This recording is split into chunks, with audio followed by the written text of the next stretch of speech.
Mamuhay ng paisa-isang araw lang. Huwag kayong mag-alala tungkol sa susunod na araw dahil ang kasunod na araw ay magkakaroon ng sarili nitong mga alalahanin. Mateo 6:34. Ang ibig sabihin, bahagi na ng buhay ang mga alalahanin. Pero huwag mo munang alalahanin ang susunod na araw. Makadaragdag lang ito sa stress mo ngayon. Kaya, mamuhay ng paisa-isang araw lang. Pwede kang mabalisa dahil sa stress. Kaya subukan ito. Una, tanggapin na hindi maiiwasan ang lahat ng stress.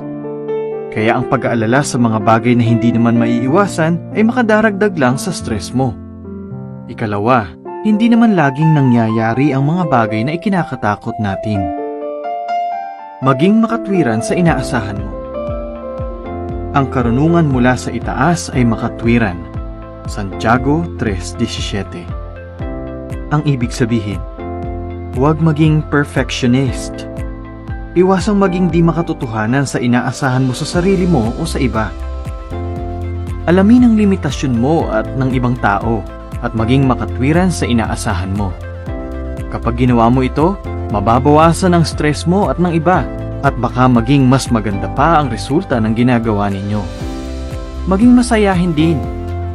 Kapag tumatawa ka, kahit may mali, mababawasan ang tensyon at gaganda ang iyong mood.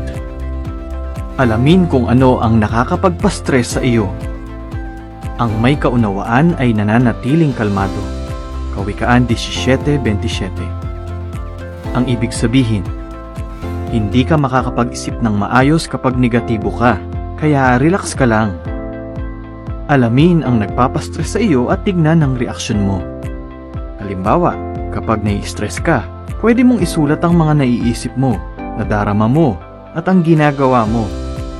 Kung alam mo ang reaksyon mo kapag nai-stress ka, mas mahaharap mo ito ng maayos. Pag-isipan din kung paano aalisin ang mga nakakapagpastress sa iyo. Kung imposible ito, gumawa ng paraan para mabawasan ang epekto sa iyo ng stress. Pwede mong pag-isipan kung paano mo mapapagaan ang isang gawain o aayusin ang schedule mo. Baguhin ang pananaw mo. Baka ang nakakapagpa-stress sa iyo ay hindi naman nakakapagpa-stress sa iba. Kaya depende yan sa pananaw ng isa. Pag-isipan ang tatlong mungkahing ito. Una, huwag agad isiping masama ang motibo ng iba. Halimbawa, may sumingit sa iyo sa pila. Kung iisipin mong kabastusan iyon, maiinis ka lang. Bakit hindi mo isiping may maganda siyang dahilan? Malay mo, tama ka. Ikalawa, tingnan ang positibo sa isang sitwasyon.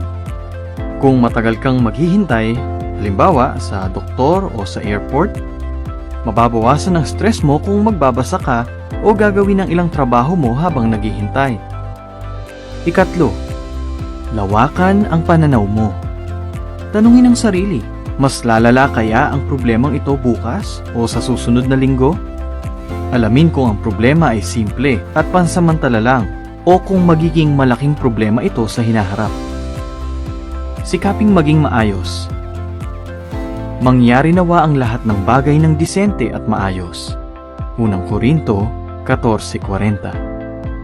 Ang ibig sabihin, sikaping maging organisado.